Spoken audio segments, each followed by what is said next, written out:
Hello everyone. आज की जो वीडियो है वो यहाँ पे दिल्ली यूनिवर्सिटी यानी ड्यू के पीजी एडमिशन 2024 के ऊपर है। आप लोग अगर प्रिपरेशन करना चाहते हो तो यहाँ पे मैं पूरी डिटेल में आपके साथ यहाँ सारी चीज़ें शेयर करने वाला हूँ। यहाँ पे मैं बात करूँगा कैटेगरी 1 और कैटेगरी 2 है कि दोनों में डिफरेंस क्या है। आप लोग कंफ्यूज काफ़ी हो सकते हो, ठीक है। तो यहाँ पे आपके कन्फ्यूज़न दूर कर दूंगा मैं। और इकोनॉमिक्स की बात करूँ, यहाँ पे सिर्फ एमए इकोनॉमिक्स की, अदर सब्जेक्ट की धीरे धीरे वीडियो भी आती रहेगी। और अदर सब्जेक्ट की अगर आपको देखनी है कि मुझे अदर सब्जेक्ट की प्रिपरेशन करनी है तो प्लेलिस्ट है सी यू टी पी जी की, ज़रूर चेकआउट कर लो, ठीक है। और बाकी व्हाट्सअप चैनल भी ज्वाइन कर सकते हो, वहाँ पे सी यू टी पी जी की आपको टाइम टू टाइम अपडेट मिलती रहेगी। और डी यू की और जे एन यू की स्पेशल वहाँ आपको मिलती रहेगी। बाकी सी यू टी पी जी की तो डेफिनेटली, क्योंकि सी यू टी पी जी में सभी यूनिवर्सिटी शामिल है तो सबकी अपडेट मिलती रहेगी। अब यहाँ पे Delhi university M A economics की बात कर रहा हूँ, आपको प्रिपरेशन कैसे करनी है 2024 की। देखो, आप जब प्रिपरेशन करोगे तो डेफिनेटली 2024 की प्रिपरेशन करो तो 2023 का आपको देखना पड़ेगा, क्योंकि 2024 की अपडेट आपकी जो आएगी, जैसे लाइक पेपर पैटर्न है, सिलेबस है, वो सारी अपडेट आपकी जो है मैं कहूँ तो फरवरी में आएगी, यानी जब आपका रजिस्ट्रेशन स्टार्ट होगा। तो काफ़ी टाइम नहीं रहेगा आपके पास प्रिपरेशन का, क्योंकि मार्च में आपका एग्ज़ाम है।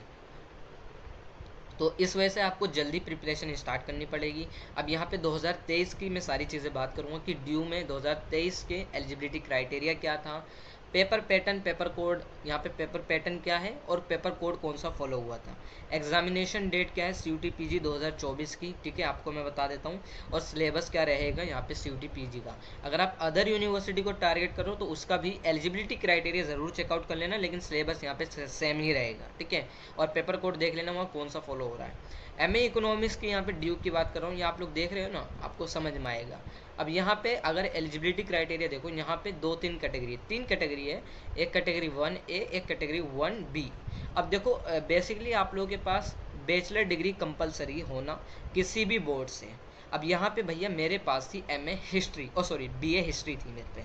क्या मैं एम ए इकोनॉमिक्स कर सकता हूँ? डेफिनेटली आप लोग कर सकते हो, लेकिन एलिजिबिलिटी क्राइटेरिया पूरा सुनो। यहाँ पे आपके पास मैथमेटिक्स एट 10+2 लेवल पर होनी चाहिए। अदरवाइज आप लोगों के पास मैथमेटिक्स एक कोर्स होना चाहिए जो बैचलर लेवल पर होना चाहिए, यानी आपकी जो डिग्री है ना ड्यू की, ओ सॉरी किसी भी बोर्ड से, तो वो एटलीस्ट आपके पास BA की डिग्री में आपके पास होनी चाहिए मैथ, ठीक है। तो वो आपको ध्यान रखना है। सेम मास्टर डिग्री पे अगर अप्लाई करना चाहते हो तो मास्टर डिग्री पे सेम फॉलो होगा, कोई से भी मास्टर डिग्री हो, लेकिन मैथ होना कंपलसरी है आपके। एक कोर्स, एक सब्जेक्ट होना मैथ कंपलसरी है आपकी बैचलर डिग्री पर, ठीक है। और यहाँ पे एक चीज़ मैं आपको एक्सप्लेन कर दूँ, जो सबसे इम्पोर्टेंट वो ये है कि इनमें से आपके पास रिकॉग्नाइज यूनिवर्सिटी में कोई से भी आ सकती है। भारत की जितनी यूनिवर्सिटी हैं सभी शामिल होगी, so don't worry. Punjab university से हो, हैदराबाद यूनिवर्सिटी से हो, यूनिवर्सिटी ऑफ हरियाणा से हो, जहाँ से भी आप लोग एलिजिबल हो, ठीक है। अब यहाँ पे JNU की बात करोगे तो JNU का भी एक पर्टिकुलर वीडियो आ जाएगी कुछ दिनों में, या फिर आप लोग 2023 की वीडियो देख सकते हो। यहाँ पे मैं बात करूँ तो यहाँ पे 2A की जो कैटेगरी है, 2A बेसिकली स्पेशल क्यों लिखा, इसे यहाँ पे क्यों नहीं शामिल किया गया, नीचे एक्सप्लेन करता हूँ अच्छे से। यहाँ पे इन्होंने सिर्फ यहाँ पे इन्होंने कहा है BA ऑनर्स इन इकोनॉमिक्स आपके पास होनी चाहिए ड्यू से। अब यहाँ पे कुछ बच्चे के सोच रहे होंगे, भैया मैंने तो BA ऑनर्स हिस्ट्री, ज्योग्राफी, या मैंने इकोनॉमिक्स के अलावा BA प्रोग्राम करा था, या BA प्रोग्राम है, या BA ऑनर्स में अदर कोर्स करा था, यानी इकोनॉमिक्स ऑनर्स नहीं करा था, तो क्या मैं एलिजिबल नहीं हूँ? बिल्कुल आप लोग एलिजिबल हो, लेकिन अगर आपने BA ऑनर्स इकोनॉमिक्स नहीं किया था ड्यू से तो आप इस कैटेगरी में जाओगे, कैटेगरी 1A में, ठीक है। अब भैया कैटेगरी 1A में क्यों भेज दिया? बात तो सेम ही है। बात सेम नहीं है, मैं अभी नीचे एक्सप्लेन करता हूँ। आपके सीट मैट्रिक्स में डिफरेंस आता है, आपके कट ऑफ में डिफरेंस आता है। आपकी जो यहाँ पे ड्यू के लिए है वो स्पेशल क्राइटेरिया, क्या स्पेशल क्राइटेरिया अभी एक्सप्लेन करता हूँ मैं। तो यहाँ पे आप लोगों ने देख लिया दो कैटेगरी। अब यहाँ पे कैटेगरी 1 ये है, कैटेगरी 2 ये है। अब ये जो है कैटेगरी 2 जो है ये सिर्फ ड्यू के बच्चों के लिए, ठीक है। ये जो सिर्फ है ना, ये जो है ड्यू के बच्चों के लिए है, ये ड्यू के बच्चों के लिए, सिर्फ दिल्ली यूनिवर्सिटी के जो स्टूडेंट्स हैं जिन्होंने BA ऑनर्स इकोनॉमिक्स करी है, सिर्फ उनके लिए। अब आप लोग सोचो, मैंने तो भाई हिस्ट्री ऑनर्स करी थी, तो क्या मुझे बेनिफिट नहीं मिलेगा? बेनिफिट नहीं मिलेगा, आप लोगों को कैटेगरी 1 में कंसिडर किया जाएगा। आप लोग को कह रहे होगे भैया तो कैटेगरी 1 में कंसिडर करें तो इससे हमें क्या फ़ायदा होगा या हमें क्या नुकसान होगा? जी हाँ, एक्सप्लेन करता हूँ। अब for example BA honours economics में ड्यू में कितने स्टूडेंट्स होंगे, मैक्सिमम टू मैक्सिमम कितने होंगे, 5-6 हज़ार, 7 हज़ार, 8 हज़ार होंगे। अब CUT PG MA इकोनॉमिक्स का कितने देंगे, 50%, 60%। मैं मान लेता हूँ अगर 8 हज़ार में से 5 हज़ार कैंडिडेट यहाँ पे CUT PG MA इकोनॉमिक्स का देकर आते हैं तो वो कैटेगरी 2 में आएंगे, और यहाँ पे सिर्फ इनका जो कॉम्पिटिशन है वो 5 हज़ार स्टूडेंट्स के साथ होगा, 5 हज़ार स्टूडेंट के साथ होगा, सिर्फ 5 हज़ार, ठीक है, सिर्फ 5 हज़ार स्टूडेंट्स के साथ। अब लेकिन जो कैटेगरी 1 है, अब यहाँ पे तो भाई ऑल ओवर इंडिया के होंगे, और जो ड्यू के अदर कोर्स वाले वो भी कैटेगरी 1 में होंगे, तो जाहिर सी बात है कैटेगरी 1 में जो है काफ़ी स्टूडेंट्स होंगे, 5 हज़ार नहीं होंगे, 10 हज़ार हो सकते हैं, 15 हज़ार हो सकते हैं, तो जाहिर सी बात है ना कैटेगरी 1 में और ज़्यादा स्टूडेंट्स होंगे। अब ये जो मैं आंकड़ा दे रहा हूँ ना, ये एकदम एग्जैक्ट नहीं है, लेकिन मैं आपको समझाने के लिए बता रहा हूँ, ठीक है। अब तो कैटेगरी 1 में तो ज़्यादा होंगे। अब यहाँ पे जब कैटेगरी 1 में ज़्यादा होंगे तो यहाँ पे भाई कट ऑफ भी हाई रहेगी कैटेगरी 1 की, क्योंकि देखो यहाँ पे सीट्स दोनों की अलग अलग बांटी जाती हैं। कैटेगरी 1 की सीट अलग आती है, कैटेगरी 2 की सीट्स अलग होती हैं, ठीक है, क्योंकि यहाँ पे भाई कैटेगरी 1 की कट ऑफ हाई रहेगी, बच्चे इसमें ज़्यादा थे। कैटेगरी 2 की कट ऑफ जो है कम रहेगी, इसके कंपैरिजन की बात करूँ मैं, कैटेगरी 1 के कंपैरिजन में कैटेगरी 2 की कट ऑफ कम रहती है। अंतर कितना आता है, हो सकता है 20 से 30 का अंतर आए, इतना डिफरेंस रहता है कैटेगरी 1 कैटेगरी 2 में कट ऑफ का अंतर। अगर अनरिजर्व्ड की 300 कट ऑफ गई है तो कैटेगरी 2 की कट ऑफ 270 260 जा सकती है, ड्यू से जो BA ऑनर्स इकोनॉमिक्स कर रखे हैं, ठीक है। तो आप लोग समझ गए कैटेगरी 1 कैटेगरी 2 में डिफरेंस। अब यहाँ पे सीट मैट्रिक्स अगर आप लोग देखो, दोनों की 50-50% है, 59 यानी 60 सीटें अनरिजर्व्ड में भी है और 60 सीटें अनरिजर्व्ड में दे रखी है कैटेगरी 2 में भी, सेम सीट इन्होंने बांट रखी है। बस रिजर्वेशन का फ़ायदा क्या होता है, जो ड्यू के हैं उनके लिए 50% सीट्स रिजर्व्ड है, इनकी कट ऑफ अलग निकलती है, और जो इनकी कट ऑफ है वो अलग होती है। कट ऑफ सेम डे में आती है, ऐसा नहीं है कि कट ऑफ अलग अलग दिन आ रही है, अलग अलग शेड्यूल पर आ रही है, कट ऑफ सेम ही आएगी, दोनों की एक साथ ही आएगी, लेकिन कट ऑफ में अंतर होगा आगे पीछे, ठीक है, क्योंकि भाई कैटेगरी 2 को अलग तरीके से ट्रीट किया जाता है और कैटेगरी 1 को अलग तरीके से।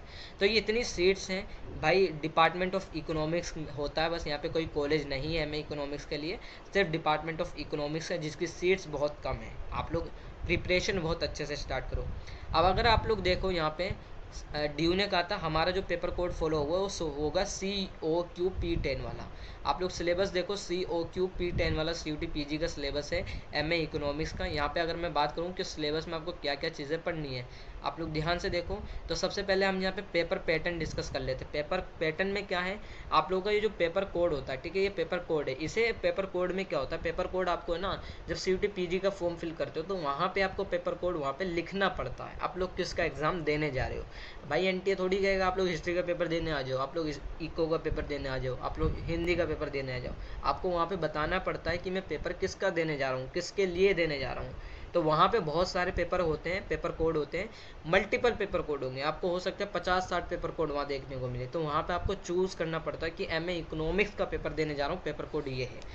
2024 में हो सकता है चेंज हो, तो 2024 की जब अपडेट आएगी, जो फरवरी में आएगी मैक्सिमम, तो मैं उस टाइम पे आप लोग को अपडेट कर दूंगा। तो उस टाइम पे अपडेटेड रहना ज़रूर, ठीक है। व्हाट्सएप चैनल इसलिए कह रहा हूँ ज्वाइन कर लो। यहाँ पे दो चीज़ें हैं, पहले तो 100 क्वेश्चन आएंगे, 100 क्वेश्चन होते हैं। एक क्वेश्चन जो है 4 नंबर का होता है, टोटल 400 नंबर का पेपर होता है। सभी क्वेश्चन जो है अनिवार्य होते हैं, कंपलसरी होते हैं। अब यहाँ पे दो हैं, पार्ट ए और पार्ट बी। देखो पार्ट ए और पार्ट बी में डिफरेंस क्या है। पार्ट ए जो होता है बेसिकली आपके जनरल अवेयरनेस से रिलेटेड होता है, मैथमेटिकल से होता है, लैंग्वेज कंप्रीहेंशन से होता है, और एनालिटिकल स्किल से आपके 25 क्वेश्चन होते हैं। यानी 100 नंबर का आपका पेपर जो है पार्ट ए से होता है, और जो है यहाँ पे कंप्रीहेंशन वगैरह से होते हैं आपके क्वेश्चन। इसकी प्रिपरेशन अगर आप लोग करना चाहते हो तो मैं यही कहूँगा, आप लोग 1 घंटा डेली पढ़ो। हफ्ते में मैं कहूँगा डेली 1 घंटा पढ़ो, 30 दिन पढ़ लोगे आपका ये निकल जाएगा, कोई इतना हार्ड नहीं है। लेकिन आपका जो है पार्ट बी जो सबसे इंपॉर्टेंट होता है, 75 क्वेश्चंस आपको सब्जेक्ट स्पेसिफिक नॉलेज से पढ़ना पड़ेगा, जो बहुत इंपॉर्टेंट है। अब यहाँ पे 75 क्वेश्चंस आपको पढ़ने हैं, और 75 क्वेश्चंस आएंगे, यानी 300 नंबर का आपका पेपर होगा। और जो इकोनॉमिक्स का जो मैं सिलेबस आपको प्रोवाइड करूँ, यहाँ से होंगे 75 क्वेश्चंस, ठीक है, यानी 300 नंबर का पेपर ये यहाँ से होंगे आपका। तो ये बहुत इंपॉर्टेंट है आप सभी के लिए, अच्छे से प्रिपरेशन करो। क्या सिलेबस है, सिलेबस आप लोग यहाँ पे स्क्रीनशॉट ले लो। आपको सबसे पहले माइक्रो इकोनॉमिक्स पढ़नी है, जिसमें आपको बता रखा है इन्होंने, कंज्यूमर आपको पढ़ना है, कंज्यूमर थ्योरी और बिहेवियर पढ़ना है, डिमांड पढ़नी है, यूटिलिटी पढ़नी है, इनडिफरेंस कर्व पढ़ना है, रिवील्ड प्रेफरेंस थ्योरी पढ़नी है आपको, ये सारी चीज़ आपको पढ़नी है। प्रोडक्शन थ्योरी आपको पढ़नी पड़ेगी, price and output determination in market आपको यहाँ पे पढ़ना पड़ेगा, ठीक है। तो ये सारी चीज़ें आपने ग्रेजुएशन के समय ज़रूर पढ़ी होगी, तो कहीं ना कहीं आपको वहाँ से बेनिफिट ज़रूर मिलेगा। मैं यही कहूँगा आप लोग अपनी ग्रेजुएशन अगर आपने नहीं करी है, मतलब नहीं पढ़ी थी उस टाइम पे भी, तो डेफिनेटली आपके पास कोई पर्टिकुलर बुक होगी तो उससे पढ़ लो। ग्रेजुएशन में जो बुकें लिखी होती है ना रिकमेंडेड में, सिलेबस अगर आप लोग देखो तो रिकमेंडेड में वहाँ पे बुकें लिखी होती, उन बुक्स का इस्तेमाल बहुत ज़रूरी होता है अगर आप लोग एमए की प्रिपरेशन करो किसी भी कोर्स की, ठीक है, बहुत ज़रूरी होता है। यहाँ पे मैक्रो इकोनॉमिक्स आपको पढ़नी है। मैक्रो इको में आपको नेशनल इनकम पढ़नी है, नेशनल इनकम अकाउंटिंग हो गई, इनकम एंड आउटपुट डिटर्मिनेशन, ये सारी चीज़ें आपको पढ़नी है। स्क्रीनशॉट ले लो, ठीक है। अब यहाँ पे थोड़ा सा जूम करके मैं साइड में आ जाऊँ तो यहाँ पे आपको पढ़ना पड़ेगा मनी एंड इन्फ्लेशन, ठीक है, जिसमें demand and supply of money पढ़ना है। अब यहाँ पे आता है कंजप्शन पढ़ना है, फिर इन्वेस्टमेंट फंक्शन हो गया, और यहाँ पे स्टैटिस्टिकल मेथड इन इकोनॉमिक्स आपको यहाँ पे पढ़ना पड़ेगा, ठीक है। फिर यहाँ नीचे आता हूँ, नीचे आपको यहाँ पे पढ़ना है simple regression model, probability distribution और सिंपलिंग यहाँ पे पढ़ना है, जिसमें आपको मैथमेटिकल मेथड इन इकोनॉमिक्स में आपको ये सारे की पॉइंट्स आपको पढ़ने हैं, जिसमें सेट एंड वेक्टर हो गया, फंक्शन हो गया, function of one and several real variable single, ठीक है, variable single and multiple variable optimization, ये सारी चीज़ आपको पढ़नी है। डिफरेंस इक्वेशन है, डिटर्मिनेशन मैट्रिक्स है, ठीक है, ये सारी चीज़ आपको पढ़नी है। डिफरेंटल इक्वेशन है। और फिर इंडियन इकोनॉमी में आपको ओवरव्यू पढ़ना है कॉलोनियल इकोनॉमी का, जिसमें आपको मैक्रो ट्रेंड हो गया, नेशनल इनकम, पॉपुलेशन, ऑक्यूपेशन और ऑक्यूपेशनल स्ट्रक्चर हो गया, एग्रीकल्चर आपको पढ़ना है, और इकोनॉमी एंड स्टेट हो गया, ठीक है। ये सारी चीज़ आपको पढ़नी है, आप लोग स्क्रीनशॉट ले लो, ठीक है। फ्लोज एंड कॉलोनियल इकोनॉमी हो गई, जिसमें चेंजेस है, changes and continue government and fiscal policy, new economic policy, ठीक है, जो बहुत इंपॉर्टेंट है। Public economic, public and private goods हो गया, ठीक है।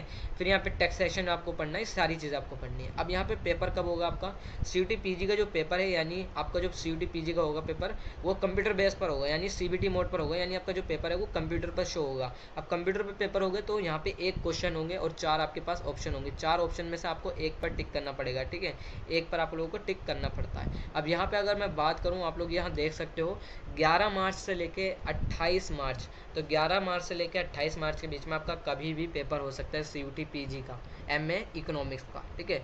तो ये आपको ध्यान रखना है, आपका पेपर ऐसा नहीं है कि एग्जैक्ट डेट भैया क्या है एमए इकोनॉमिक्स का, किस दिन एग्जैक्ट डेट रहेगी। तो एग्जैक्ट डेट जो है बेसिकली वो 5 से 6 मार्च हो सकता है, या शुरुआती मार्च में, यानी मार्च में ही आपकी अपडेट आएगी। जो डेट शीट आती है ना, एग्जैक्ट डेट, यानी जो डेट शीट होती है कि किसका कोर्स का कब एग्ज़ाम होगा, तो किस कोर्स का कब एग्ज़ाम होगा, वो एग्जैक्ट डेट की जो नोटिफिकेशन या कह ले डेट शीट जो है वो मार्च में आएगी। तो इतना लंबा आप लोग वेट नहीं कर सकते, जाहिर सी बात इन्होंने ये बता दिया बस एक कि 11 से 28 मार्च के बीच में कभी भी आप लोगों का पेपर हो सकता है। तो इसके अकॉर्डिंग आप लोग प्रिपरेशन अपनी स्टार्ट कर दो। 2023 का मैंने सिलेबस आपको बता दिया, उसके हिसाब से प्रिपरेशन करना। 2024 का आपको मैं बता दूँ जो सिलेबस है या पेपर कोड है, तो वो आपका जो है अपडेट होगा कब, जब आपका रजिस्ट्रेशन आता है। तो रजिस्ट्रेशन फॉर्म आपके आएंगे फरवरी में या मिड जनवरी में। तो जब रजिस्ट्रेशन फॉर्म आते हैं उसके 4 से 5 दिन बाद ही आप लोगों का यहाँ पे अपडेट आता है, अपडेटेड सिलेबस आता है। तो फिर जब आपका अपडेटेड सिलेबस आए तो अपडेटेड सिलेबस के अकॉर्डिंग आप लोग अपनी तैयारी स्टार्ट कर देना। लेकिन अभी 2023 के सिलेबस पे आप लोग तैयारी स्टार्ट कर दो। पेपर पार्ट ए इतना हार्ड नहीं होता है, पार्ट बी ज़्यादा हार्ड होता है। पार्ट ए बस आप लोग मैंने बता दिया, डेली 30 दिन पढ़ लो, 1-1 घंटा आपका निकल जाएगा, ठीक है। तो ये सारी चीज़ें हैं। और व्हाट्सअप चैनल ज्वाइन कर लो सीयूटी पीजी का, और अगर आपका कोई भाई बंधु दोस्त है तो सीयूटी यूजी का आप लोग उसे भेज सकते हो। और अदरवाइज़ आप लोग ड्यू से ही हो अभी, तो ड्यू का एकेडमिक व्हाट्सअप चैनल भी, उसे भी ज्वाइन कर सकते हो। तो आप अपने अकॉर्डिंग व्हाट्सअप चैनल ज्वाइन कर सकते हो। बाकी अगर आप लोगों की कोई क्वेरी है, व्हाट्सअप चैनल का लिंक मैं डिस्क्रिप्शन में दे दूँगा। और बाकी अगर आपकी कोई क्वेरी रहती है एमए इकोनॉमिक्स के रिगार्डिंग, तो आप मुझसे इंस्टाग्राम पर पूछ सकते हो। इंस्टा आईडी का जो लिंक है वो मैंने अपने डिस्क्रिप्शन बॉक्स में दे रखा है।